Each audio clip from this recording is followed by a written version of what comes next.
Miércoles 27 de mayo y este último programa del mes de 30 Online. Y acá me acompaña mi querido amigo Manuel Portela, porque nuestro gran conductor Carlos Curchi, ¿dónde anda? Sigue andando por Estados Unidos, ¿no? Sigue de viaje, ahora visitando a la familia. Qué grande el tipo es un tipo internacional. Bueno, acá estamos, usted veo que acá está el equipo, está Laurita, está Manuel, esto sigue igual y estamos con todo. Un programón a fondo, un programón que va a tener como hacemos siempre, granos, hacienda, política y también el tema económico. Entonces, arranco diciéndole que lo tenemos ya acá en el estudio a Miguel Gorelick. Con él vamos a hablar de algo que tiene que ver con la carne, pero sobre todo pensando a futuro el gran espacio que tiene este caviar argentino que es la carne vacuna en el mundo. Después en grano... En granos vamos a continuar hablando con Dante Romano para justamente analizar cómo vienen las perspectivas y cosecha en mano a los productores, saber cuál es la recomendación que él está brindando, vender, no vender, retener hasta diciembre, ver qué pasa con el cambio político en nuestro país, etcétera.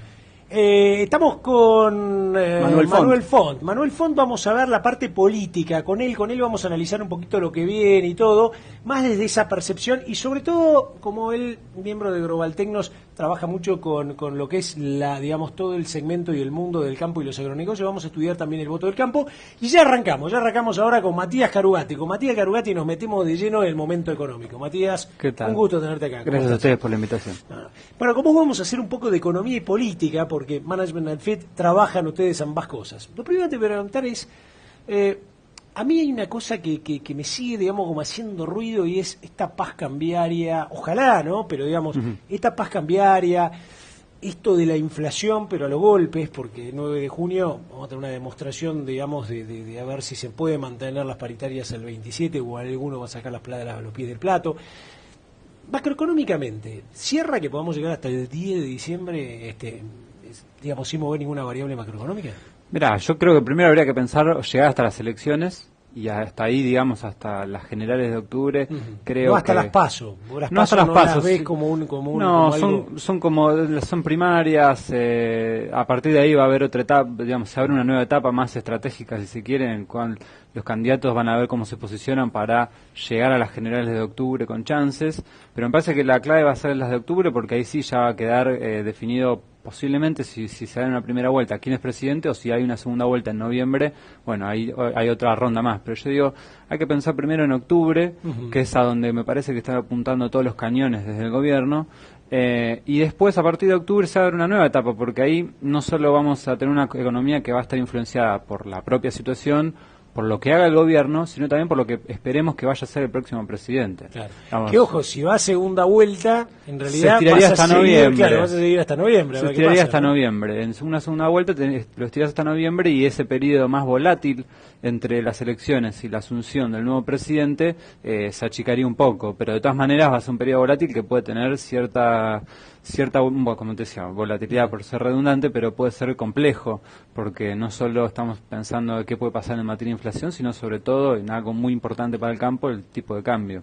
Matías, y en esta tensa calma, como bien señalaba Ricardo, y pensando a partir del 10 o del 11 de diciembre, y la pregunta que siempre lleva Ricardo a todos los invitados, ¿shock o gradualismo? ¿Qué debería hacer el próximo presidente para corregir las variables económicas que hoy están dando rojo? Bueno, primero obviamente hay que tener un diagnóstico correcto sobre los problemas. Creo que en ese sentido la mayoría de los equipos técnicos de los candidatos coinciden en cuál es el listado de problemas que tiene la economía, y creo que tienen alguna idea en común de hacia dónde tenemos que ir como país.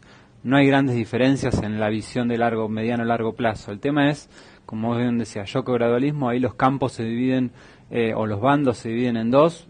Te diría que la gente de Macri está más del lado del shock, la gente de Scioli y acaso de Massa están más del lado del gradualismo. Entre los economistas el debate no está zanjado todavía, porque cada opción tiene sus pros y sus contras. El enfoque gradual tal vez sea más atractivo para un político, porque permite ir dosificando la dosis del medicamento. Viste que no nos gusta nunca tomar la medicina. Bueno, le podemos dar ese medicamento, las medidas que requiere la economía, de manera dosificada, para ir además administrando a ver si necesitamos un poco más, un poco menos. El problema es que en ese gradualismo, en ese esquema paso a paso, se te descontrola la situación, porque nunca terminás de ajustar lo que hay que corregir.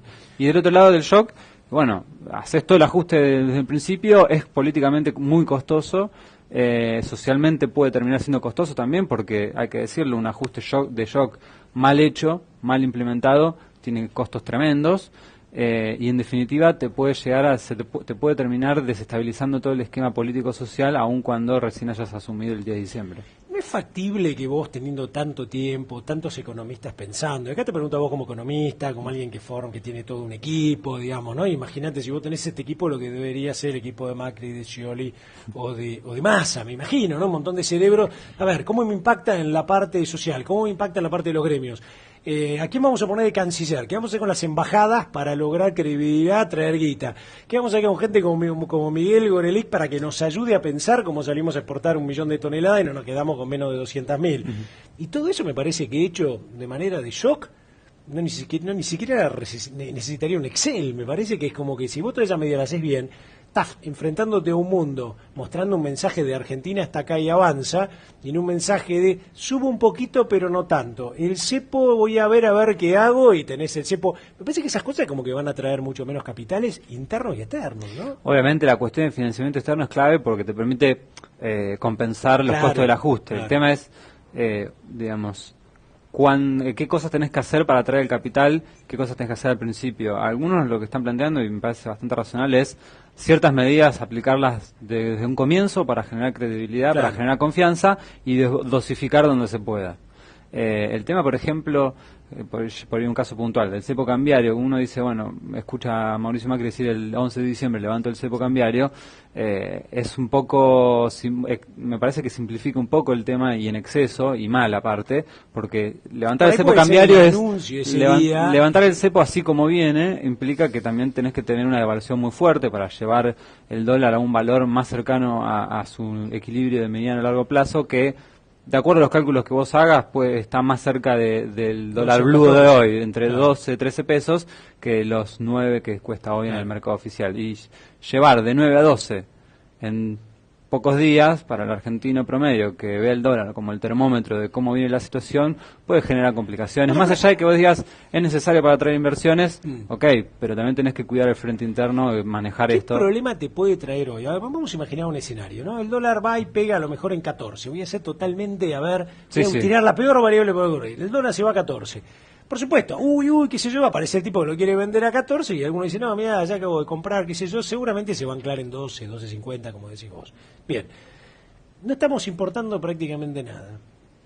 ¿Qué variable puede cambiar si ese dólar ficticio de 9 pasa a ser 12.50? Cuando en realidad ya la gente lo da por descontado, porque hace un año que trabajamos con el dólar. Igualmente te agrego una consulta. El dólar hoy está a 9. ¿En diciembre cuánto puede llegar a estar? Y el oficial nosotros lo estamos viendo más cerca de 10,50 a fines de año. Porque ahí entonces es pasar de 10 a 12,50. Bueno, habría que ver cuál sería el valor de mediano a largo plazo, pero sí, digamos, lo que dice Ricardo es algo que sí es correcto. Uno dice, bueno, se devalúa, pega un salto hasta 14 y después se ancla en un nivel más bajo cuando la situación se estabilice. Es algo que incluso pasó en el 2001-2002.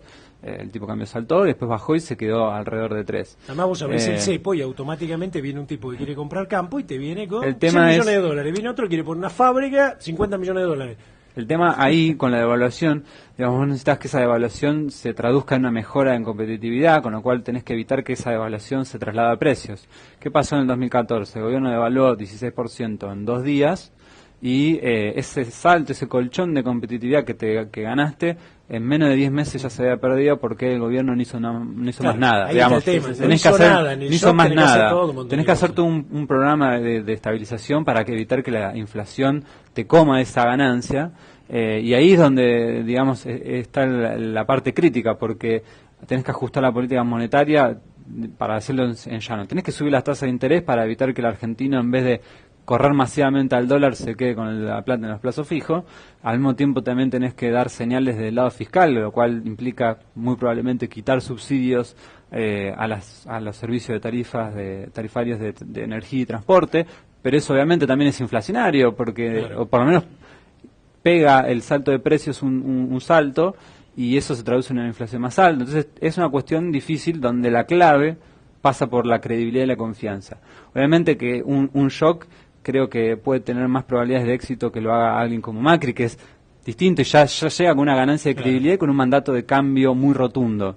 y por el contrario, si uno decís Scioli fuese a implementar un programa de shock desde el día 1, y ahí la verdad que la credibilidad y la confianza sería muy difícil de manejar, porque en definitiva él se plantea como la continuidad como el candidato de la continuidad, y en definitiva sería electo como el candidato de la continuidad. No podría proponer un cambio rotundo. Matías, ahí te meto el componente político de los estudios que ustedes hacen en Management and Fit. Primero, ¿qué más o menos les va dando? Porque hasta ahora sigue apareciendo Scioli primero, Macri después, Massa último. Algunos otros dicen, mirá, no está tan lejos Scioli de Macri como aparece en algunas encuestas. Pero ahí viene el tema. ¿Qué pasa con un Scioli que tiene que ir a hablar bien de Axel Kicillof? Porque si no, Axel Kicillof no le garpa los aumentos de sueldo y los aguinaldos de este mes y está complicado. Y dice, por otro lado, que Axel Kicillof, él lo quiere con su gobierno. Y todos sabemos que si sigue va a ser que más o menos de esto, va a ser que cepo, etcétera. ¿Cómo le pega eso a Scioli o no? Y de repente, ¿cómo está la grilla hoy de los candidatos? Arranco por el final. Sí. Hoy la grilla, nosotros sacamos una encuesta el domingo pasado. La grilla tiene a Daniel Scioli con 33% de intención de voto en las elecciones de octubre. Sí. Con Macri en 32%, es decir, muy pegados. Con la diferencia que hay, está dentro del margen de error, con lo cual es un empate entre Scioli y Macri. Ajá. Y mucho más rezagado, con 14 puntos, viene Sergio Massa. 14 la tendencia de los últimos meses fue, o por si querés del último año, ¿qué ocurrió?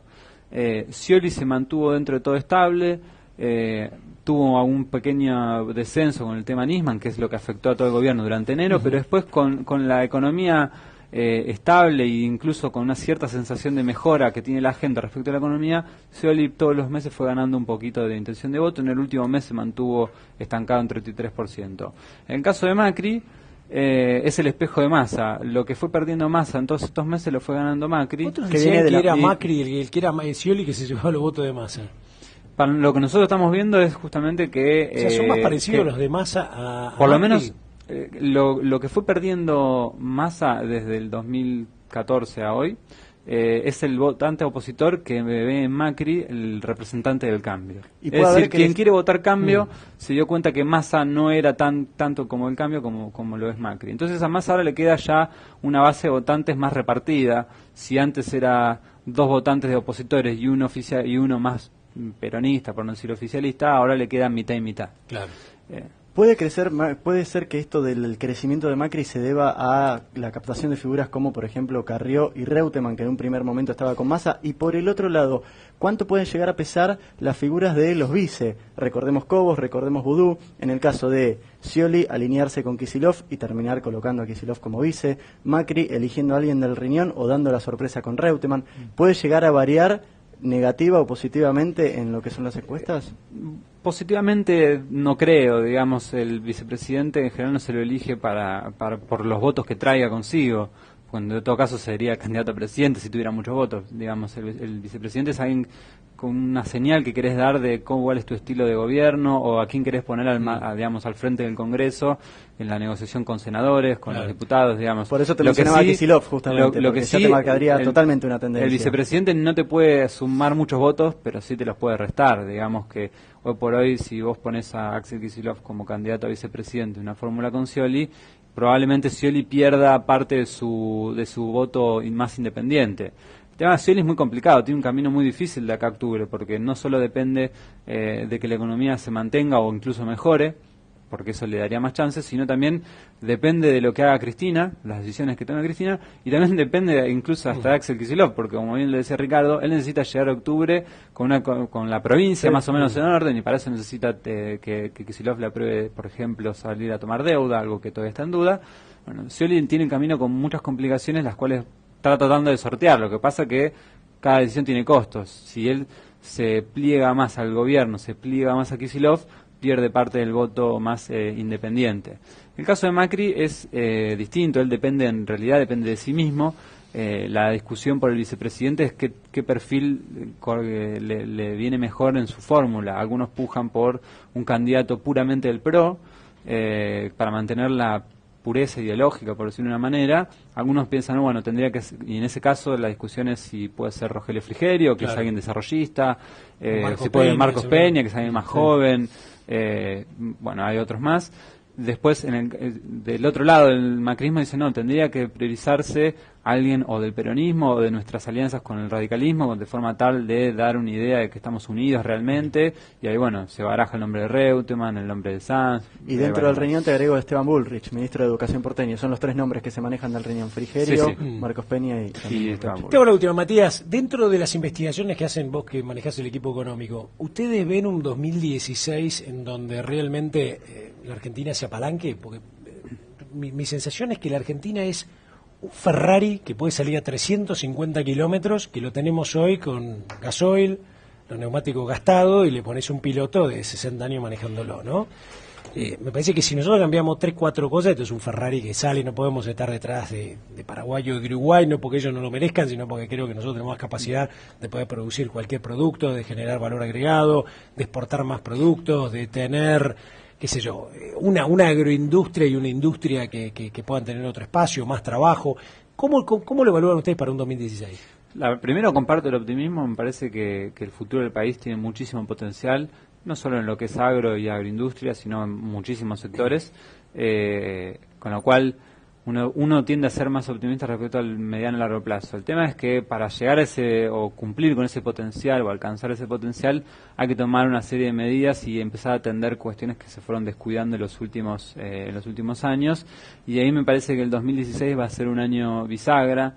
Dependiendo quién gane, me parece que podemos estar a las puertas de un año que puede ser un punto de inflexión en el futuro del país. Podemos volver a relanzar el país de vuelta con todo de ímpetu, y, como decís vos, superar a países que tradicionalmente estuvieron detrás nuestro y ahora nos miran por encima del hombro. Muchísimas gracias, Matías. Gracias como ustedes. siempre, muy claro. Le agradecemos mucho a Matías Carugati, economista jefe de Management and Fit, en una nota que mezcla la macro actual, la macro que puede venir, y en medio de todo esto la política, porque sin lugar a dudas la macro sin política no funciona. Nos vamos al segundo bloque y sí, nos metimos en, yo lo voy a llamar el caviar argentino. Yo quiero empezar a llamarlo caviar argentino porque tenemos que empezar a verlo nosotros desde el mercado local como un producto.